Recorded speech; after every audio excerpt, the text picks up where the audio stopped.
Okay, so before we get into the eventual discussions on Deuteronomy as usual, many of you have noted that we've gone into a different month according to the Hebraic calendar, right? We need to touch on this because there is a rabbinic tradition that I find quite helpful for what's coming, okay? So, it is called the month of Elul, alright? Can everybody see this with the cookie died? Cookie died. Cookie died, okay. Die cookie. That's that same one that yeah, there's lights. Uncle James, if you guys want to flick the switch of lights over there. And, yeah, thank you, sir. Alright. Trying to follow her own line. Alright. So we've just got into the month of Elul. Okay? Now, why is that important? What's important about Elul? because it's when you start Teshuvah. You start a time of preparation for coming up to Yom Kippur. How long is that time of preparation? 40 days. 40 days, very nice. Okay, so we know that a lunar cycle, a lunar month is how many days? 30 days. 29 and 3/4 and some many minutes and hours, okay? More or less, okay? Yeah, I like the technicals. So, we're going into this time of cycle, and then we've got, and then it brings us to a day, a specific day. Elul is the 6th month. 7th month festival starts at the end of Elul. Which festival will we be celebrating? Yom Teruah, otherwise known as, in Jewish custom, what? Feast of Trumpets. No, that's an English translation. Rosh Hashanah. Okay, it's the same as Rosh Hashanah. Okay, from a Jewish term, that's what they call it, Rosh Hashanah. Okay, Rosh is the head of. Okay, Hashanah is the head of the year. So we've obviously got some contextual problems with that. Okay, because God said you will count the calendar months from when? From Pesach. Right, the 1st of Nisan, which happens in which time? March. Yeah. Springtime. Springtime, right? So normally March, around there, we go into Nisan or Aviv, depending on your translation. Okay? That would be the first of the calendar cycle. But we've got another cycle that runs within a cycle here. Okay?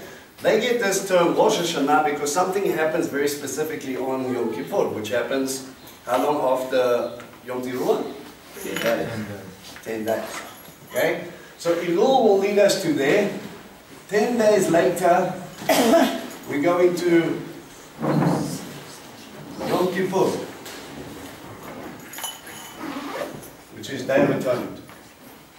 Okay, so we get our 40-day cycle, all building up to here. This is what we're focusing on. This is what we're getting to. Okay, a few days later, we go into another festival called Feast of Trumpets. I mean, Sukkot. Sukkot, Feast of Tabernacles. Feast of Tabernacles. Okay? Now, obviously, we're going to have to, I will do teaching on all of this as we go along.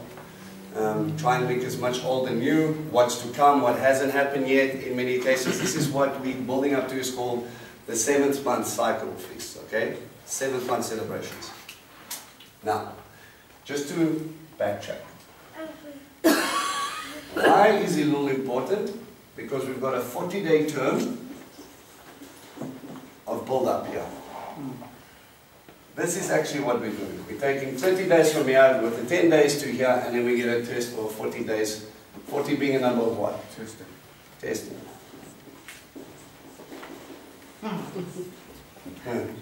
Who's testing what? Sure. Our hearts have been tested. Allah is testing you. That's right. Okay? Now, the tradition goes like this. Okay? Obviously, you want to go into the Feast of Trumpets and you want to go celebrate with God and you want it to be a joyous occasion. But you're focusing on the holiest day of the year according to God in His calendar. Okay? There's obviously a lot of how Yeshua came and He was the scapegoat offering and He atoned for our sins. All of those parallels like we do with Passover, like we do with Shavuot. There's some very deep things here, and I'm going to take you a little bit back into some of the Mishnaic writings to show you in their writings how we believe that Messiah was Messiah, that they just missed it. Okay? So it's going to be interesting. It's also going to be a lot of information, as usual. But you're sitting here, we've got this 40 days of testing coming up to the holiest time. So what the rabbis have started to do is they started to say, okay, to build up to that time, we need to start making right. We need to start looking at ourselves and do sort of like what we do at Pesach. You do spring cleaning, and you should be focusing on your cleaning out your chametz and getting rid of all of that stuff. And while you're doing that, focusing on your sin, because remember Yeshua said, beware of the chametz of the Pharisees. Okay? Doing some cleaning here, and he says here, as you look at, this is about your relationships. Okay? So remember, when you look at the 10 Commandments, right? The first 4 is about your relationship with God, and the last 6 is your relationship with each other. Both get together. Any good father, if he's got 2 children, another one smacks the other one in the head, and then that one who smacked the other child comes to daddy and wants a hug, what's daddy going to do? I saw what you did. Go fix up with your brother. You don't act like that. This is what you need to sort out. So your relationships with each other affects your relationship with your father. Yes? Okay, we know this from a normal, earthly, practical application. Okay, but in many instances in scriptures, we spoke about one in the marriage course where it says, you know, if you are, I'm paraphrasing here, if you are mistreating your spouse, even your prayers are blocked. So my relationship with my spouse, my wife, gets affected because I'm not doing something right here. Then I can go back and I can make right or be in right relationship with God. Okay? This is how these things work. So he goes in and you're looking at Elul. And Elul we start to ask the question, have I offended anybody? Have I said some things in smart remarks? Have I maybe been short with someone when I shouldn't have to? Maybe I was having a really rough day and I haven't seen this person for a really long time, and they came and they asked me something and I just like, just do whatever you want, and then I walk away. They did nothing wrong, but because of the way I'm feeling, I become short. And I offend them, I hurt them. I say something tricky that I think is funny and it actually cuts something that's maybe an underlying fear or an underlying thing that they're busy dealing with. The point is, in our daily lives, especially today, we kind of get to the point where our sarcastic point of view sometimes is funny, but to others hurtful. The way we say things might be misinterpreted as well. How many of you have learned that social media is not the best way to have a conversation? Ever get into a conversation where the WhatsApp blunder happens? Yeah, but you said it, and the way they relate is, oh, well, you can just keep your job. But what you were saying is, if you don't like it, keep your job. But because we can't see the inflection, we can't see the tone, and you can't see the heart, all you see are the words, what happens? Miscommunication. Big time. I thought you were saying, no, I wasn't saying that. And then you spend the next 45 minutes hashing out what was said with the right motive, or the right heart. And we offend each other, we hurt each other, we step on each other's toes. And in this society, and I think also we could probably make the case going back to Yeshua's time, we weren't really all that big on fixing up with our neighbors. We're not really big on, well, if you made a mistake, you offended somebody, maybe, or they just need to get over it, you're having a bad day. How many people have you dealt with in that line? Come on, workplaces. Have you dealt with people that are a little bit short and just expect you to deal with them? Well, I'm stressed, deal with it. I'm having a rough time, deal with it. Well, I don't like the way you said that. And we become very abrupt, we become very cutting, we become very broken, and we start to break people down, and our relationships disintegrate. And what happens with that is, you can't function as a body if you're busy being offended the whole time, number one. And if you're offending people the whole time, how are you supposed to function anyway? God puts together a group of people. Stop and just maybe turn your head around this room for a second. Come on, have a look around. Yes. You see all these people, right? So God decided that you needed to be together in one room today.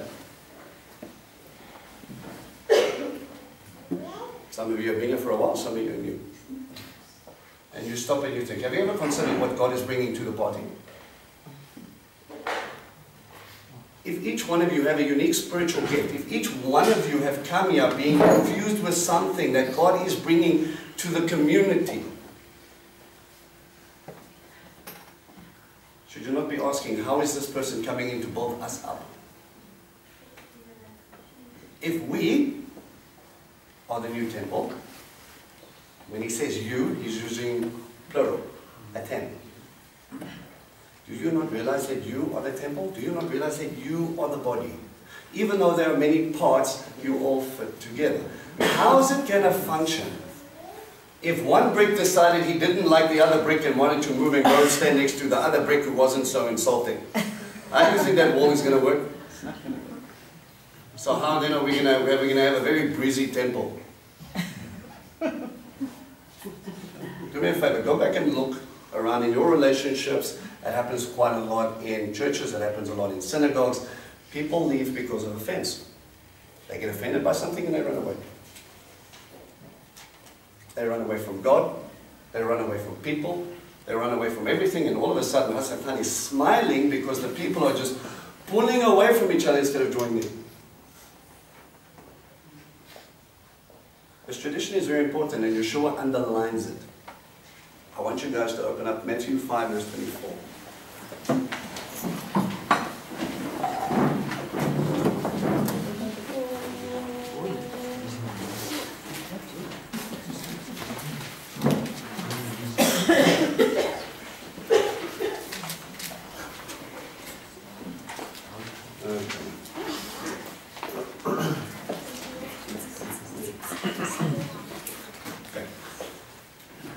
Someone just give me a little bit of context of Matthew 5, 6, and 7. What is he doing?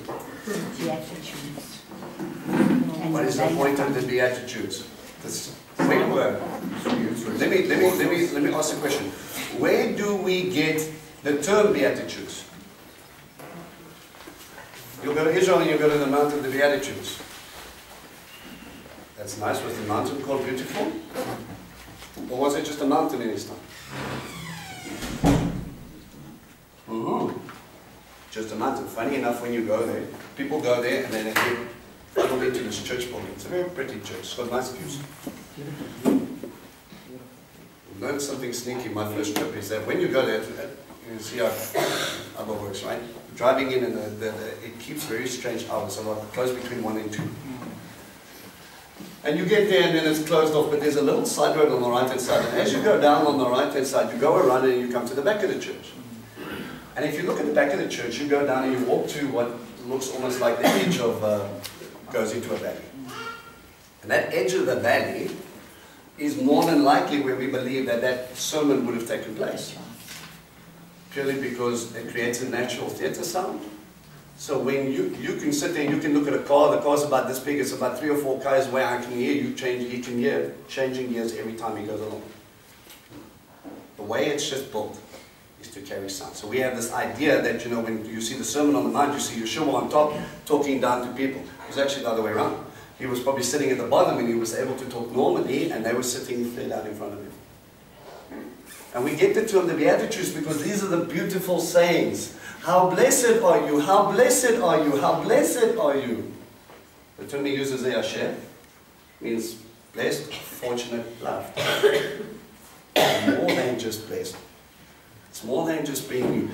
Remember, there was a tribe called Asher. And he's using remezes. You know remez? What's a remez? An illusion to. He links up scriptures when he says, blessed are the meek. That's nice. What's meek mean? Ah. Now you see, did he teach new stuff or did he teach what was already there? Ah. So maybe. Sorry, a very good definition that I put my glasses on. I got it from keyword. Alright, let me share this. Okay. Meekness. It is the result of a strong man's choice to control his reactions in submission with God. It is a balance born in strength of character stemming from confident trust in God, not from weakness or fear. It's a very nice definition, but it's not biblically based. It's not saying that it's wrong. It's saying, remember, every good rabbi will use what he knows. What is the foundation, and he pulls from what he knows. If he is the Word of God, he knows the Word of God. What a coincidence. Who would have thought? Okay? He pulls from the Psalms. And in the Psalms you will hear about the meek will inherit the earth. And you don't understand the fullness of what he's talking about until you go read the Psalm. And you start to understand what that means. And you start to understand what he's alluding to. It's hinted at. And he goes the whole way through this, and he comes to the point of, you know, you're salt in the land. I'm reading from verse 13. But if salt becomes tasteless, how can salt be made salty again? If it's no longer good for anything except being thrown out for people to trample on. Very quickly, what is salt used for in this time? Preservation. Cleansing. Money. Sorry? Money. Well, you could have gone up to the Dead Sea and picked up clumps on the side of the thing, so it was kind of well known. So you've got cleansing, you've got preserving, flavor, also called cleansing roots, disinfectant. Preserving and cleansing. Part of the healing, part of the cleansing. Redeeming as well. Redeeming of soul. Covenant. Covenant of salt. Covenant of salt. Bedouin today still salt their hands before groom and bride touch for the very first time, saying, let there be a covenant of salt between us. It's a symbol of loyalty. God said to the Levites, you will be sprinkled out through the land, so you will clean it from all its uncleanliness. You will preserve it in the land. If you teach them my ways, they will stay here. You will get flavor, fullness from it. And if you do those things, I will be loyal to you, you will receive fruit. Levites never got land, large tracts of land. They had Levitical cities with small pieces of land around it. It was not enough to be able to sustain them. So when they went up to temple and they acted out in service, and remember you have 22,000 odd Levites in the time of Moshe, you've got a small Mishkan, a tabernacle that could probably fit, it's probably just a little bit bigger from this wall to that. How are you going to fit 22,000 people in there? You're not. So what do the rest of the guys do? Sprinkled out in the Levitical cities, ministering, taking care of their little square mile of land. And when they get called up, who's going to work the land? How's my family going to be fed? You know, if you don't work, if we don't plant, if we don't reap, we don't eat. Abba says, don't worry about it. The food's going to come to you. So they go up to the temple and they work. And then you get first fruit offerings and you get pieces of the sacrifice that they're allowed to eat and their families are allowed to eat up. It's the most exciting time because when you go to temple, everybody eats meat. Doesn't happen. This is not a South African sort of scenario. You kept your animals because they gave you other stuff. You don't just kill them because you wanted meat. Right? And he says, I'm going to sprinkle you out. Remember, he starts to challenge their interpretation of the word. Listen to what he comes into, okay?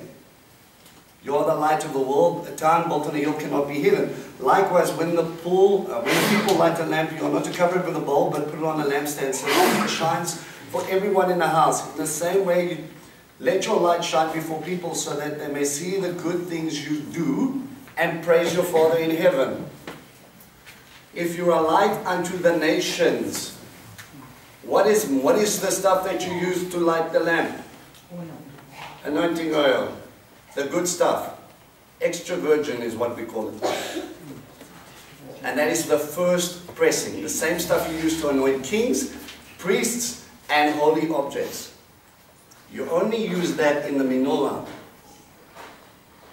If God is putting His Spirit with you, if He's bringing His Shekinah in the Mishkan, and He's bringing this light, He's bringing this teaching, and He's establishing you in this place, and He's sprinkling you out like salt, and there will be a covenant of salt between me and you. And if you've forgotten how salt acts, what are you doing?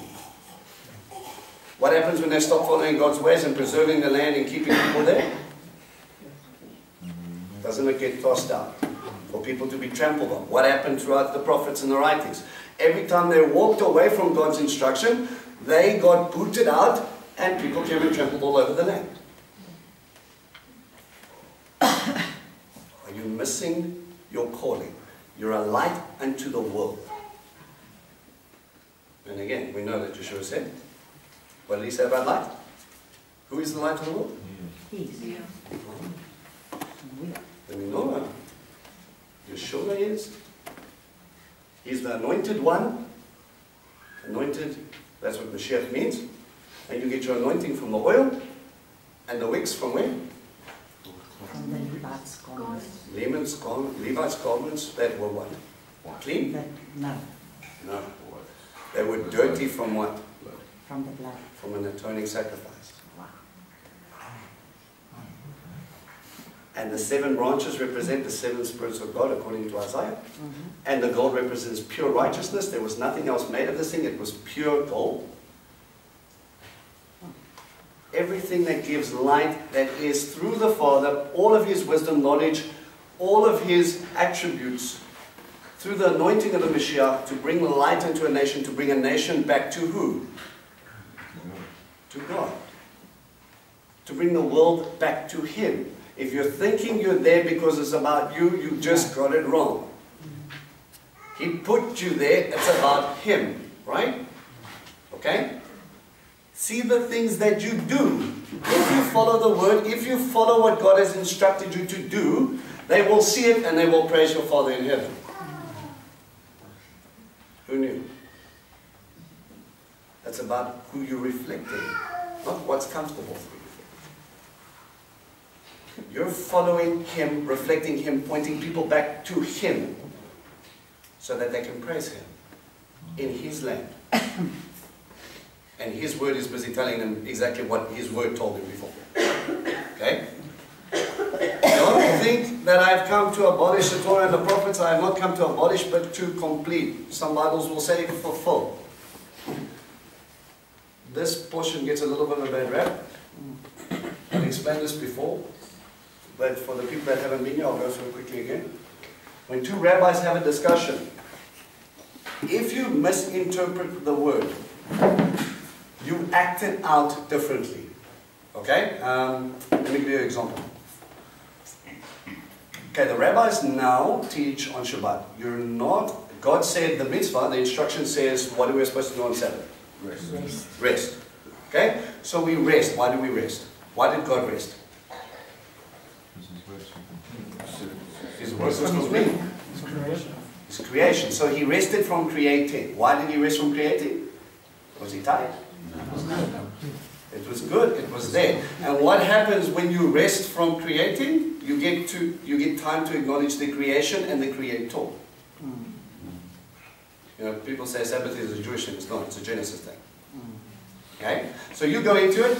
God has established this. He says, I want you to spend time one day a week and I want you to look at my creation. And while you're there, you can look at yourself. Because you're my creation. And reflect on me. I'm the one who gave you life. I'm the one who gave you all this. What are you doing about it? Are you glorifying me? Look at the trees. Look at the clouds. Look at the mountains. Look at the seas. Everything else knows God is God. And yet He tells man he has to rest to remind him that he isn't. Am I wrong? Is man so busy running around building their own life, guiding their own way, controlling their own circumstances, that they get so bent out of shape because they're trying to create their own life?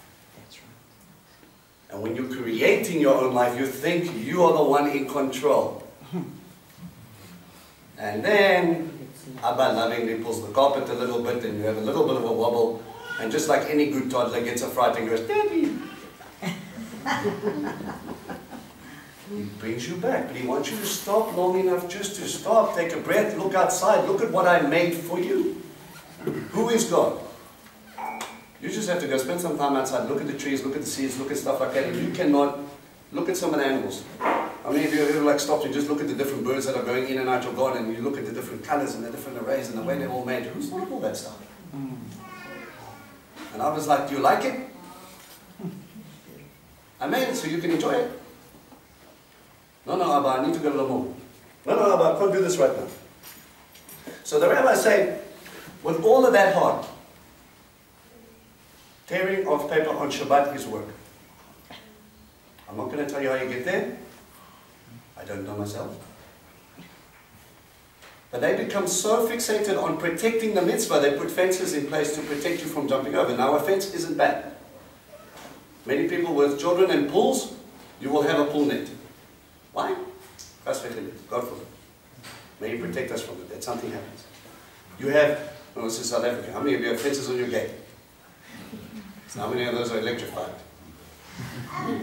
Okay? That's the very thing. It keeps you safe. It gives you that assurance. So it keeps you from breaking the mitzvah. So they put a little bit of a space in between so that you've got a long time to think about it before you get there. You have to go to break that instruction with intent. The problem is, one rabbi comes in and puts a fence, another rabbi puts a fence, another rabbi puts an 8-foot double brick wall. Then another rabbi comes and electrifies that wall, and another rabbi comes and puts a line in front of it. By the time they're done, you don't know what the mitzvah's heart was, and all you see is a lion. And you're more worried about the lion than breaking the fence. You understand? So, with lots of enthusiasm, we got away from the instruction. We need to go back to what God said and what His intent was to understand the heart behind it. Then you can go back into it. Now, if you tell me that Shabbat is about tearing paper,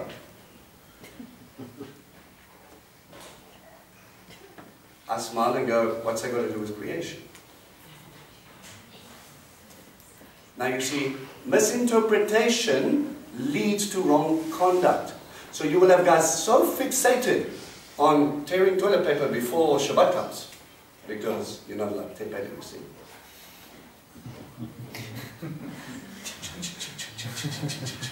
And I have to make sure there's enough pile because you know we've got 4 kids, right? And we all kind of got flu and it's not a happy situation. And we become so fixated on tearing paper, where do I first have time focusing on my Creator? You see, what He challenges you is when you get into a discussion. If you misinterpret something, it leads to wrong conduct. That's what the term is, to abolish. It says your interpretation of what they're saying is wrong. And I'll explain it as he goes into it. I'll reaffirm what I'm saying. But if you get the correct interpretation, if 2 rabbis are having a discussion and the one rabbi says, no, Shabbat is about focusing on Abba, focusing on creation, looking at what He's created, and I rest in that, I rest and I enjoy that, and I spend time in His presence, then if I believe that is the correct interpretation, I say, aha, you fulfill or you establish, which means you lift it up and you hold it into place. Fulfill does not mean to take and throw it away because now it's done. Fulfill means to lift it up and to establish it, so therefore your conduct will reflect it. This is a typical rabbinical discussion that he's using. He is a rabbi from the Galilee. He understands these terms. They understand that term. He's challenging their conduct. I'll show you their interpretation, okay? Let me read it a little bit further on and then hopefully it will make more sense. It says, yes, indeed, I tell you that until heaven and earth pass away, so not so much as a yud or a stroke. Now, a yud looks like this. It is the smallest letter in the alphabet. Okay? Funny enough, that's the one that God uses to start His name. Okay? But this stroke is that piece there. Even the smallest thing you can touch to show you that the fullness of that yud, even that won't pass away. So not even the smallest part of the smallest letter is going to disappear.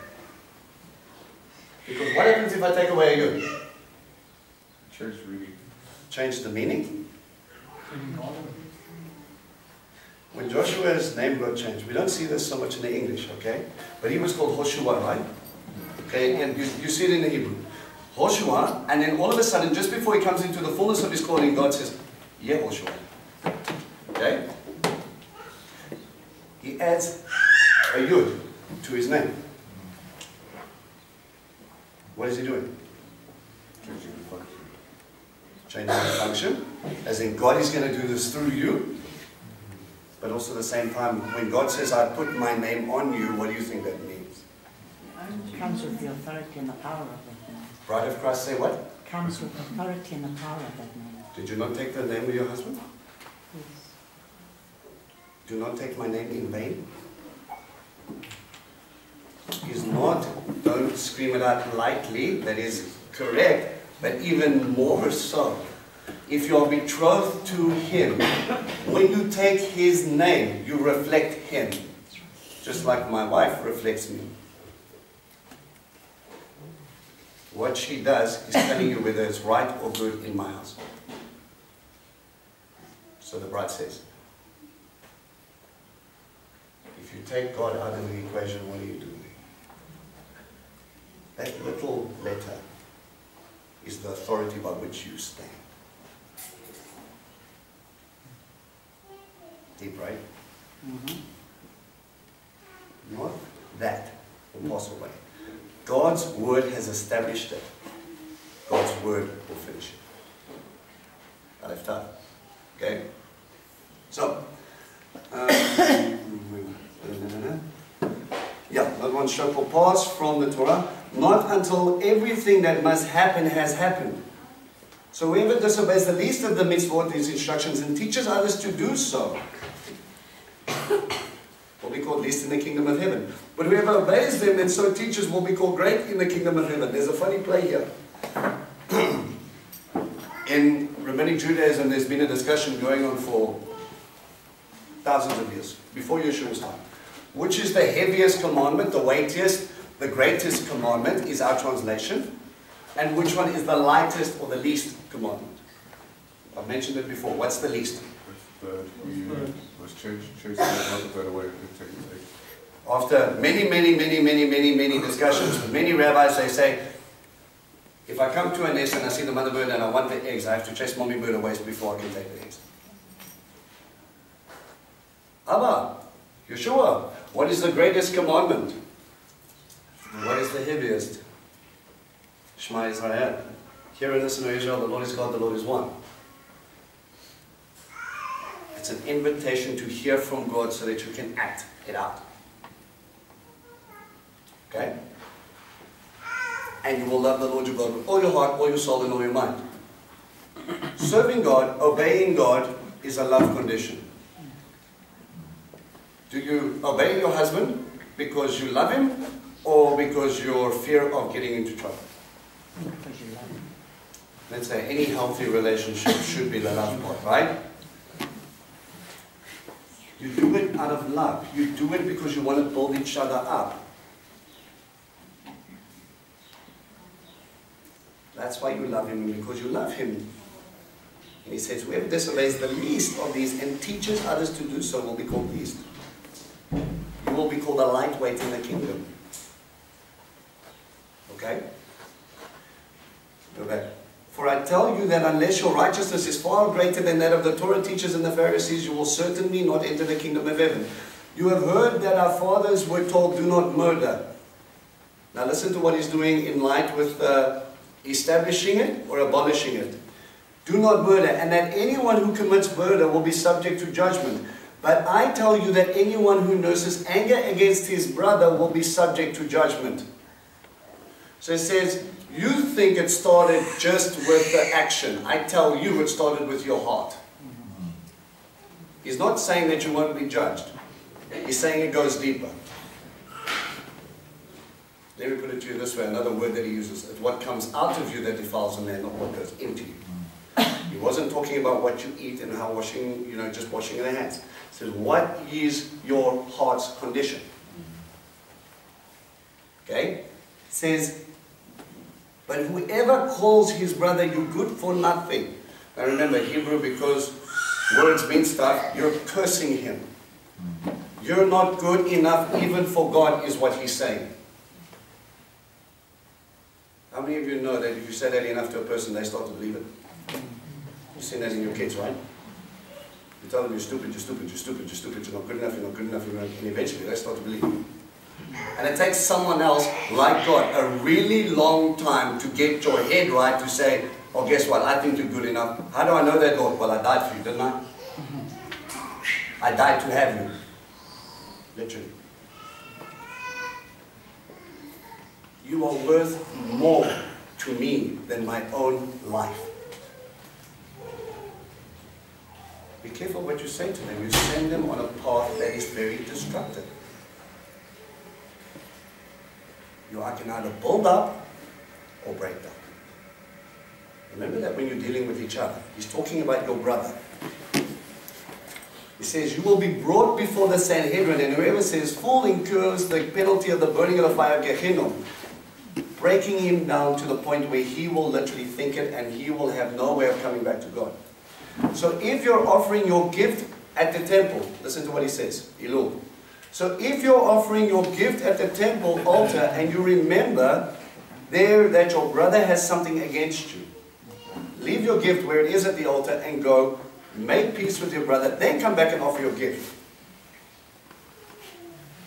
How many of you know that in Yeshua's time cars weren't invented yet? Sorry, repeat that. How many of you know that in Yeshua's time cars weren't invented yet? So you come from a small town in the Galilee, say now Capernaum. How many of you have actually looked up the distance it takes to get to Jerusalem? How many of you have been to Israel? How long does it take you by car to get from the Galilee to Jerusalem? Well, we had to go by Tel Aviv. Oh, you're a long way around, okay. But I don't think they wanted to go through. Was it a GPS? Random question. No, I was on the bus. Okay. Probably taking you to wanted to go Caesarea. through the... Jericho side. It'll take about an hour. So that's just over an hour to get you back in, by car, driving at least 90 km an hour.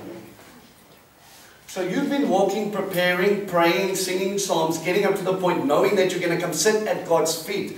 You are going to ask Him to, you're going to celebrate with Him, or you're going to give a gift offering, and you're going to be, Abba, thank you so much for my crops, thank you for looking after my family, but you know, you are so amazing, thank you so much. And He goes, I saw what you did to your brother.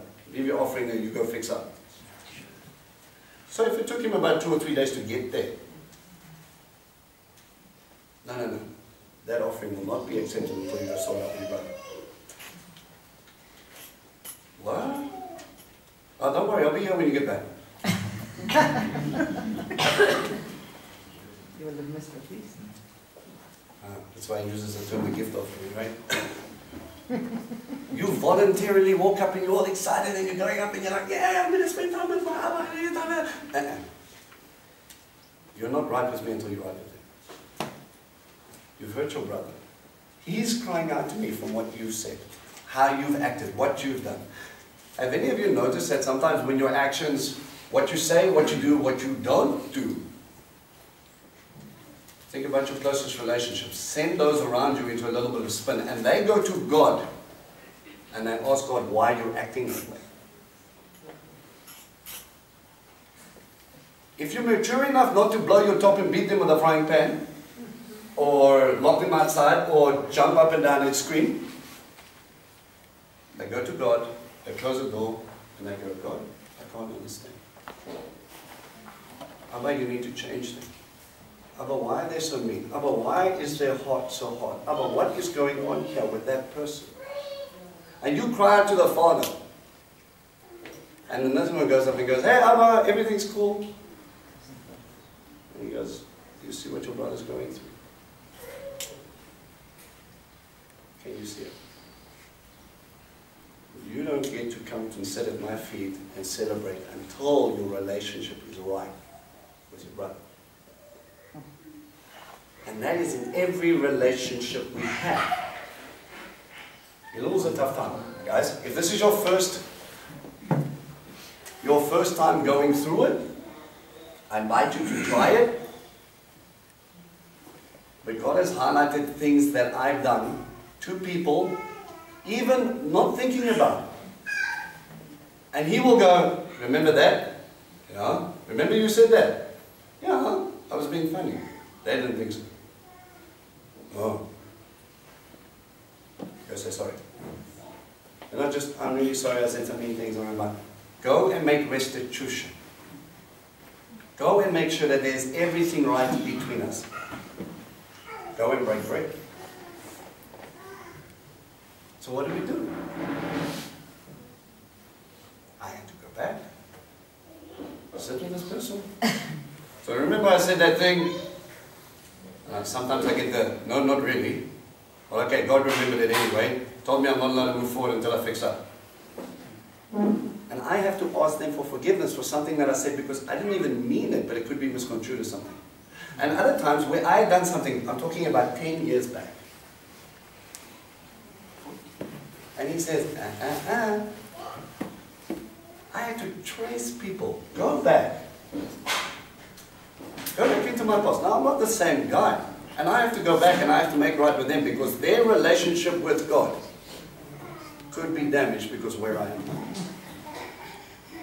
Anybody want that responsibility on it? No, I didn't either. But you go back and you start to look at your relationships around you. Heck, man, we do it to our family, never mind to people we don't know. If I can mistreat you and get away with it, I do. It is probably one of the worst things that we do to each other. Those who are closest to you get the biggest burden. Normally your spouse, normally a family member. The beating is real. You're having a rough day, they're there. Guess what? They have to stay there. They said, I do. Shut up and make me food, I'm going outside. Think how many times your spouse or someone closest to you has said something. Maybe your children have come up to you and they've said something, not taking your feelings, not taking your situation, not taking anything from you, and they're just so focused on self. And that hurts that person. I thought you loved me. Do you treat someone like that? Give me your love. Can you take back those words?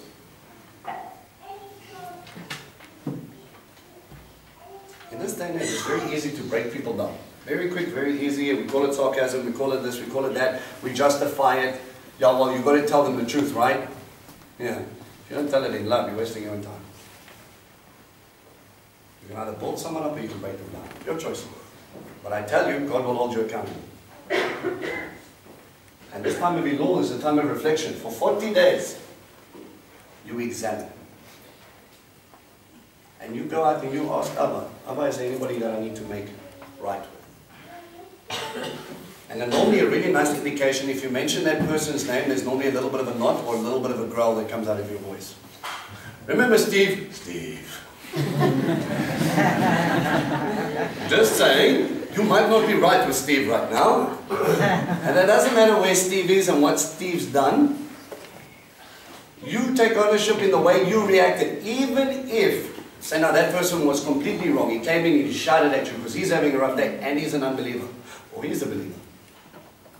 You don't concern the sin. But you didn't have to tell him to go fly off a building. You could have stopped and went, wow, Steve, you're having a rough day. Why don't you grab a cup of coffee and let's talk about it? Are you okay, bud? No. We immediately take it personally and we want to shoot back. How dare he talk to me like that? Oh, really? And you are who? In the great cosmos of all things? You're not that special. You're unique and special and beautiful just like everybody else. The problem is God made everybody and He holds you accountable for the way you act. He's asking you to go and look back. You know, unforgiveness is like a chain that you drag around with you, right? Things from your past, things that you haven't let go of, things that you're just holding on to. You might not even see Steve for the past 15 years, but every time you think of him, you growl. Steve might be completely oblivious to the fact that you growl. Steve's happy. Steve's living his life. He's living in the now. You're living in what he did 10 years ago. And let me not even get to the things we hold on to in our marriages. Remember back then, you said this. But I didn't mean it. Hold on to stuff. I remember counseling one couple, and there was a massive altercation. It was something small. Something misconstrued. George, just like that time. Okay, tell me what happened that time. He did this. Wow, really? That's a doozy. Okay. When did that happen? 15 years ago. Wow. You haven't moved on yet. You still holding that over that person? Have you forgiven them? Yeah. No. You haven't changed. You're just acting like what? To forgive. Forgive is difficult. You have to let go of it. You have to let God. Be wise. If someone is abusing the situation and things like that, obviously don't give your heart out there so they can stomp on it. But control your action. Hold yourself in a way that you will be, God's name will be glorified by what you do, how you act, what you say.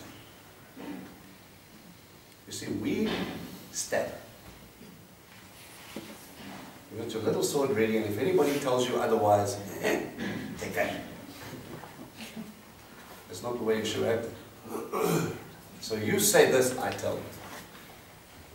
You disagree with me, that's okay. You can move on quite comfortably, not being offended with everything someone says to you. There's a nice saying, what's it? Todd White talks about it, right?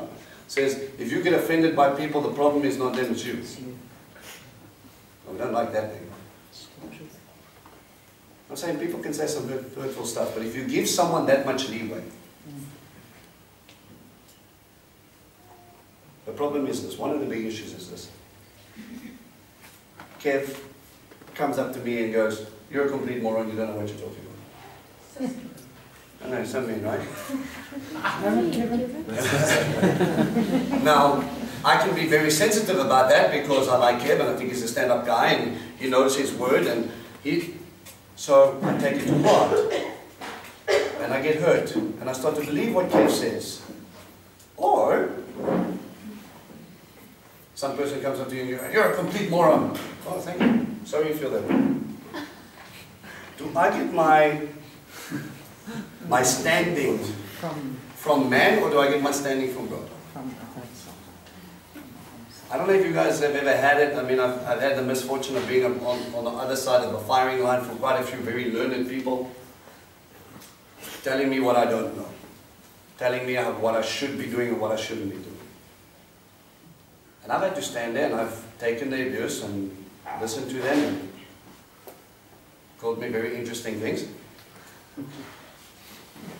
And it comes down to, I'm not doing this for you. I'm doing this for God. And if He's told me He's going to do it through me, I'm trusting that He will do the work. So I'm doing this not because I have authority on a piece of paper or my doctorate in theology. I'm doing this because I'm called to do it, and hopefully the fruit will be the pudding in it, right? Hopefully that will be knowing that it's not Vince, that it's God. But if I take cognizance of everything someone tells me that I'm not, and I ignore God who says that I am, man, then you've got your priorities skewed. You need to focus on God and where you're getting your reaffirmation, man, because that's who you are. In the grand scheme of things, if we had to peel back the layers, you peel back the physical layer and you see the spiritual realm. You're sitting there with a crown on your head because you're a son of the Most High or a daughter of the Most High, and some bloke sticks the physical back on you and he goes, look at you, you're useless, you're good for nothing. Come on, you bum. Yeah, you're right. Your crown moves a little bit. And I was going, you've got a crown on your head that says you belong to me. You have the authority of me who created everything. And you want to believe that guy who you are? Your offense, man, it comes from you. You need to find your realness in God. You need to find out who you are. You don't have to take everything personally. You have to control yourself when someone is having a bad day, and you even more so have to control yourself when you're having a bad day. Because guess what? What people see you do, especially if they know you're a believer, standing over there, maybe wearing tzitzit, having a good time, knowing that you're a leader, and you step out there and you go kick a car door in because he cut you off. This man is praying to God going, I need to find a place where I can go and I can be part of family. And then he goes, go there. But he saw you kicking the car door in 3 days ago. Comes up the stairs and he goes, whoa. Hello? Please don't get him angry. I need to park outside. How's he going to trust anything that comes out of your mouth then? Oh, you who reflect the King. You need to be quick to get your relationships right because it becomes a snare for you later. Elul is about a time of getting all of that out the way. So I walk into the presence. When you blow a shofar, when they're blowing trumpets, it was an announcement call. There were many uses for it biblically. But one of the biggest ones was come up to the tent. They announced the appointed times. God is calling you to Him. This is one of the biggest things that I believe this does. You come and you sit at Abba's feet, at His table, celebrating His feast. And He's asking you, are you right with me? You want to go into the cycle, which, go and check up on some stuff. It's the year of Jubilee and the sabbatical year, the Shemitah.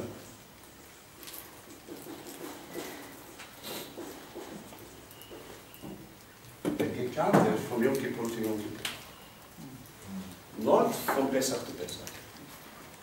So you have a different cycle going within a physical cycle here. And He's trying to get you right so that you can come and sit at His feet. And when you look at these scriptures in Leviticus, it says, when you come into my presence and when you do this way, and I'll get into all those details, then you will be atoned for. Then I will be able, everything will be clean, everything will be set right. Then you will receive full forgiveness through a sacrifice. And we'll get into those pictures in that order. But surely I have to be right with man before I can sit at His feet, and definitely before I can come and ask forgiveness for myself. I've messed up. I've done wrong. Yeah, we know. But have you fixed up with the person you hurt? I said sorry. Scripture doesn't talk about saying sorry and smile. Scripture talks about restitution. If you stole, you take back that money and you pay him back an extra 20%. So you pay him back with interest. Oh, not like that, huh? No, I'm sorry I took your money. Yeah, that's nice. Can I have my money back? Oh, and Abba expects. You've got to look at these laws of restitution. You've got to say, no, it doesn't stop there. You go the extra mile to win your brother back. You show them teshuvah. You show them the heart that you've come back to God. So that he will not struggle anymore with what's going on with him. So that you will be set free. He will be set free. Unforgiveness won't be an issue. Because they really see the genuine act. How many of you struggle with someone that just says sorry? Well, I said I'm sorry, okay? Oh yes, that's very nice. Just deal with it now. I said I'm sorry, stop harping on it. You're dealing in the past, let's go. That's not what he's called you to do. Sorry doesn't cut it, restitution does. I go the extra mile to make sure that you understand my heart has changed in that situation, in that thing. And I'm going to do everything I possibly can to make sure we're okay. And when you go through this cycle a few times, guys, your accounts become shorter and shorter. You know why? Because you don't want to go through the penalty beating in just 30 days. He's giving you a year. Elul is coming. If you've mucked up, fix up then so you don't have to do it later. Why do you want to carry an extra 6 months of guilt and 6 months of unforgiveness and 6 months of angriness because it's not Elul? It's teaching you something beautiful. Your relationship will be skewed unless you make right with your God. Like I said, body cannot function together if body is pulled apart. And Hasatan will use anything and everything to get you to feel offended about something someone has said. And what do we do about it?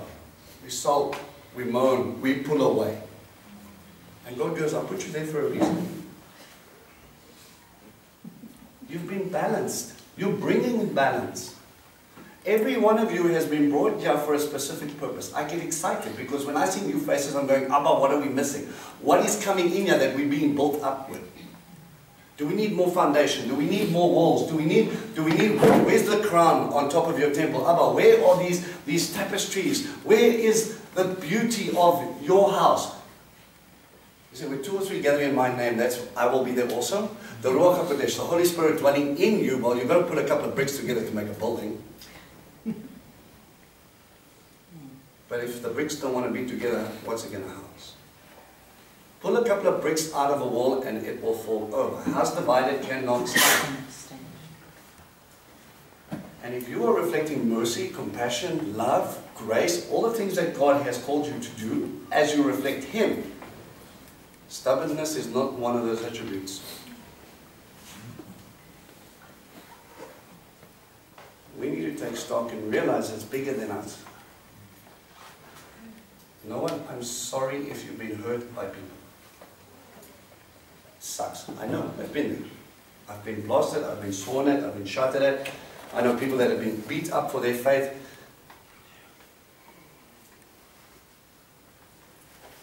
I'm sorry. Someone has told you you're not good enough. Someone that says you're not perfect. Someone who says you're just whatever. But let me tell you something. God sees you as something more. Don't focus on where that person is. Focus on where you are. You take hold of your relationship with God. And you hold on to that. Cling to Him so that He can make you right. And when you do that, watch people change around you. You know, it's been a real learning curve when dealing with people. Is that we all have our perspective and we all think our viewpoint is the right one. And it's only when you put 2 people together in the same room and you get them to talk it out, they realize they don't even understand each other. Now they want advice from you who's not even in that situation? Really? You get to the heart of it. You get to the insides of it. You get to the meat of it.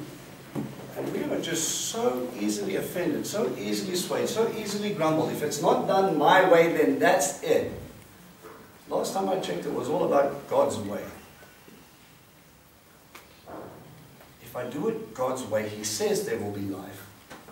He says there will be blessing. And let's not make the mistake. Blessing does not mean, you know, European lotto. Would be nice, but it's unbiblical. He's not against making you wealthy. Abraham was no pauper. The kings asked him to move because they were making him look bad. And please move your little tents away. My kingdom looks small to the amount of servants you have. I mean, 313 male servants in your house. That's a lot of tents. But when he talks about a blessing, anything that is a blessing is something that draws you closer to God. Your hardest time financially could be the biggest blessing you have ever received in your life. Because for the first time in your life, you have held on to God with all your might and you realize you have not gotten through that except that He got you through it. So you come back with a new appreciation of Him. You come back knowing that He's real. You come back knowing that it was tough, but He got you through this wilderness anyway. The best place for Israel is in the wilderness because we do not get arrogant. We do not get haughty. But promise you, the foundations are there. There's a promise coming that's better. But if you don't go through the wilderness, you will become arrogant. You will think it's all about you. Your tests and trials, rejoice in them, the word says, because He is building you. He's teaching you to rely on Him. Dear God, hear that, please. He's teaching you to hold on to Him. If you can hold on to Him in the tough times, like really develop that intimate relationship to the point where you get a storm that's whirling around you and everybody's freaking out and you're like, oh, this looks very similar to the storm I was in about 3 years ago. So why are you not freaking out? Well, I freaked out then. Then God showed me that He was faithful and I can trust Him. So now He's putting me in the same storm again. I don't have to run around like a headless chicken. I've learned there. Chickens flap and they run around. Eagles lift up the wings and the wind picks them up. You float on the Ruach. His very breath. And that's what stabilizes you. That's what holds you to Him. Someone here honestly needs to hear this. Rejoice in your trials. And let me be the first to say, when I get faced with a wilderness, I normally have to, you're still with me, right? You get nervous, you panic, you're looking at something that's bigger than you, that there is no possible way that you should survive. But let me tell you something, when you go through that, the blessing you receive through that will make you so close-knit to God, it was worth all of it and more. You cannot buy that type of growth. You want to make big muscles, you've got to put big weights. You want to purify the gold, you've got to light the fire. And you've got to let it burn. And a lot of that burning is doubt. How many of you have struggled with that? He's with me? First problem. Is He here or isn't He? Second problem, I know He can, but does He want to do it for me? We doubt God's love. We doubt God's life. If He really loved me, He wouldn't put me in this wilderness. You know what He told Israel? I did not bring you into this wilderness to kill you. Remember what I said? It was one of the most powerful revelations I had in a while. It was when I was looking at the wanderings and the parting of the Red Sea, and God does all this crazy stuff, right? All these wonders, and He shakes heaven and earth to get their attention, pulls them out, and then they do this little funny squiggly thing, you know, coming out of Egypt, and then He goes like, and then He goes, stop, recalculating. Check on all your maps. It says they turned back, and then He took them to a place. Oh, there's a big sea that you can't cross, but we'll park there. Oh, GPS lost signal. Abba, what's going on? Did all that for a purpose. All that for His glory.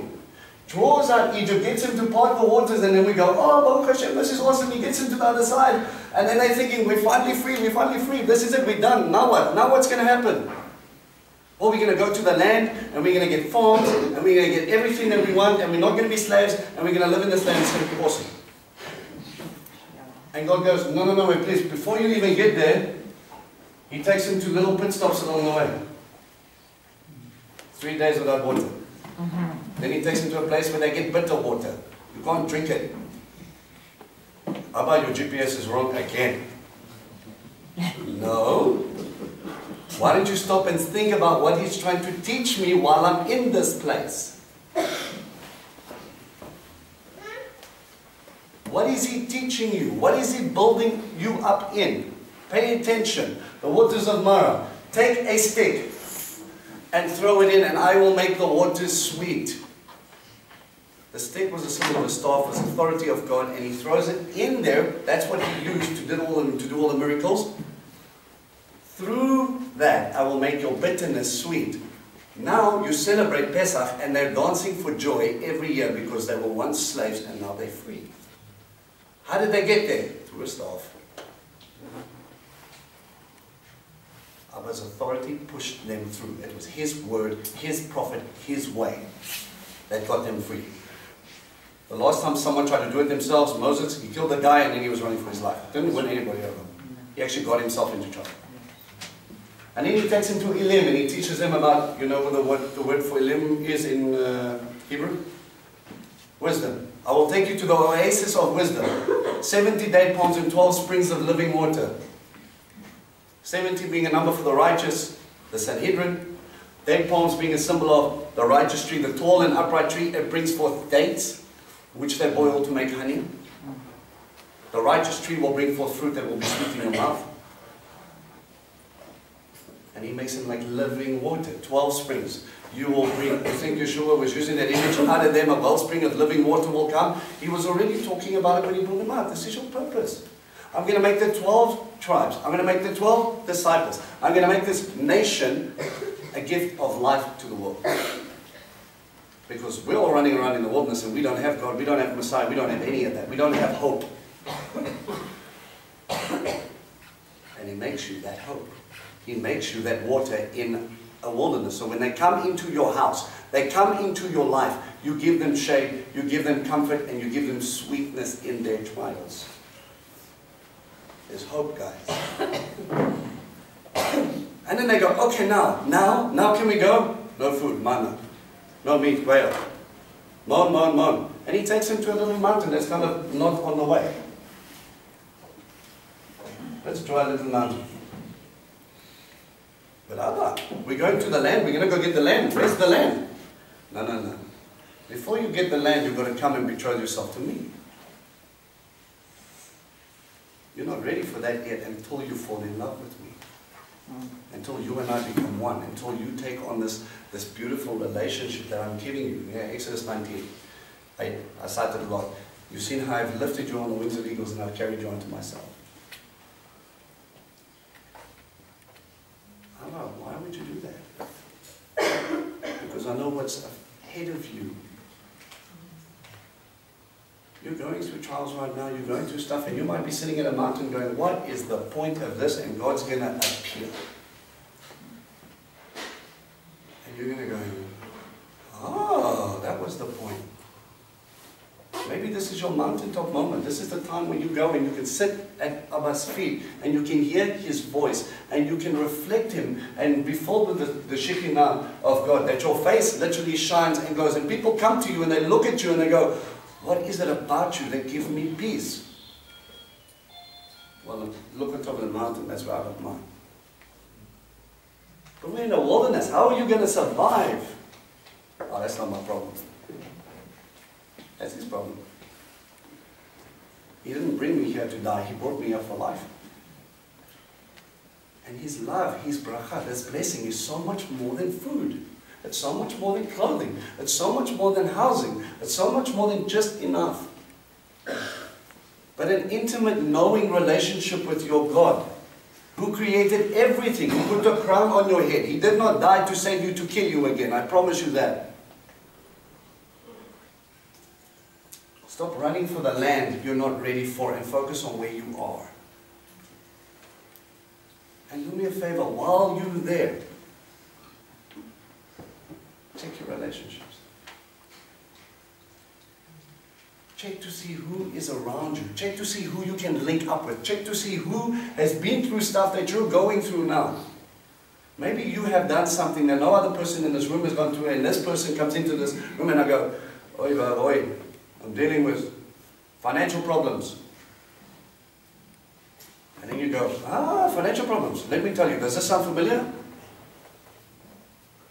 You go, yes. Me, I was there 10 years ago, don't worry. Abba's got this. Maybe you're dealing with health issues. Maybe you're being panel beaten by people around you. They're telling you you're useless and you're worthless and you're good for nothing and whatever language they're going to use. He brings people in your life to show you this is how you get over it. How did you get over it? White knuckled. Holding on to Abba every day.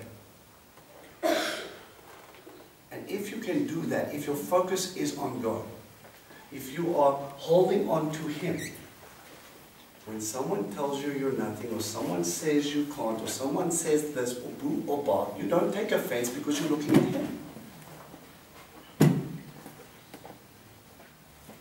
Man, there's a plan and a purpose. Don't become your own stumbling block. God is dealing with people. God is turning them back to Him. His job is to get your eyes fixed on Him, and the rest of the time is to keep you focused there.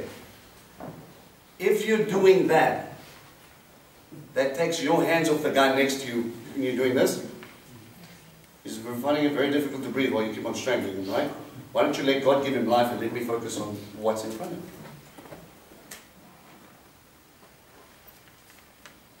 These times and seasons for His glory, because He wants to purify you to get you ready for what's coming. And it's not just about comfort, man. It's about relationship. It's about love. It's about an infilling. It's about knowing that He's there and that He loves you and that He cares. And guess what? The supernatural happens when you understand that. Those mountaintop moments when Moses was without water for 40 days and food for 40 nights. No food, no water. Complete dry fast. He should be dead. And then he wasn't. He did it twice. Right? First time I'm coming with the table's broken down and he had to go back up and he says another 40 days. And God can't take care of your situation because you're struggling. You don't know which way is up. Your job is not to know where you're going. Your job is to look at God. It's amazing how much peaceful it becomes when they go, do you realize what's happening? No. I don't say stick your head in the sand, but you can't control it. It's not your job to. It's his job to. It's your job to pitch up and go, Abba, what are we doing today? And while I'm there, I'm reflecting him, making sure that I can show my brothers, my family, the body, and the unbelievers out there that this is what it's like to keep your eyes on Allah. He knows we make mistakes, we fall down, we slip up, and we do that. We hurt those around us. We hurt those closest to us. Man, it's time to take stock. Because if you cannot take hold of the fact that you are not perfect and you make mistakes, you are definitely not going to survive with you. You go through something called the Al-Khed prayer, where it's basically a whole bunch of forgive us because we did. And they've taken the scripture, man, and they've put it all in, and there's a nice one that explains everything, and they go into such detail. I love it and I hate it at the same time. It says, forgive me for acting haughty, even the rolling of the eye. Yeah. So do that. Oh, no, please, wait. I'm showing disrespect to the person in front of me. If this is my brother, if this is my sister, surely I should be pulling in close. Give them the benefit of the doubt that they actually love you and want to talk to you and not beat you. If God is so concerned that even with our body language we can make people stumble, and you have to stand up and you have to say, forgive us, because this is a collective problem, guys. I love it. No, no, my sin's my sin. I don't hurt anybody. When you're fighting a battle and one of them drops his shield and goes, I don't want to play this game anymore. He just opened up sides on both sides of him. He just stopped protecting the guy behind him. They get cut down or they get hurt because you decided you didn't want to be a part of it. No, no, that's their problem. That's Greek mentality. Greek says it's all about the individual. Bible says it's all about the community. My family, my house, my building, my body. And we all make it up, and we need to get together on this. You were put here for a reason. Live that purpose, find that focus. And when you do, you're fixated on God and you can let Him deal with everybody else. But in your reflection, please try and remember you are showing people God in every action and every step that you take. How you live your life reflects whether God is on the throne or not. If God is real, live like it, act like it, walk like it, talk like it. And when you hit that desert, when you get that arrow, how about one more step? How about you brought me here to teach me something? What are you teaching me? I'm excited because this growth, it might be a little bit uncomfortable, it might be painful, it might be difficult. But by the time you're done with me, I'm going to be spit polished and I'm going to be a whole lot shinier than what I was when I went in here. Let me just end off on that. The Creator of the universe, the Creator of all things, holds all in the palm of His hand, is timeless. Squeezes Himself into time, squeezes Himself into space, squeezes Himself into your house, goes into your heart, and He says, oh yeah, by the time I'm done with this, it's going to be a pass. And we go, no thanks. God investing Himself in you, you by you. You will just reflect me a little bit more, and a little bit more, and a little bit more, and a little bit more. And I'm going to show you things about yourself that you didn't believe possible, things that you didn't understand, things that you were lost about, things your parents could not tell you, and give you a sense of peace and purpose and hope. that will defy nature, that will defy the world, that will defy logic. When they look at you and they go, what is up with you? Please hold while I put you up.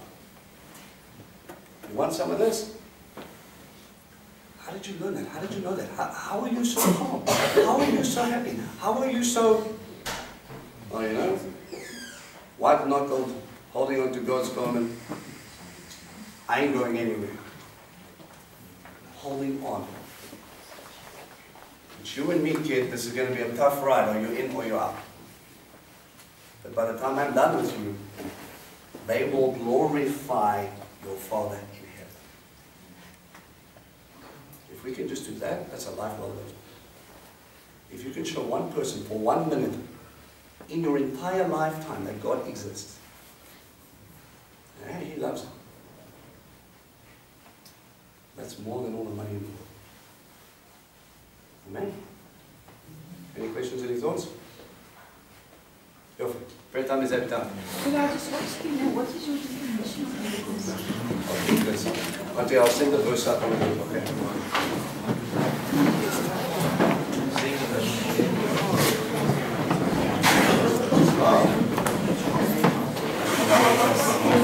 Take that got that same look that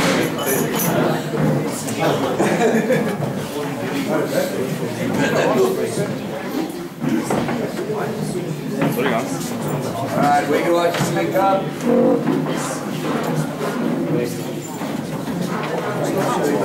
Hey?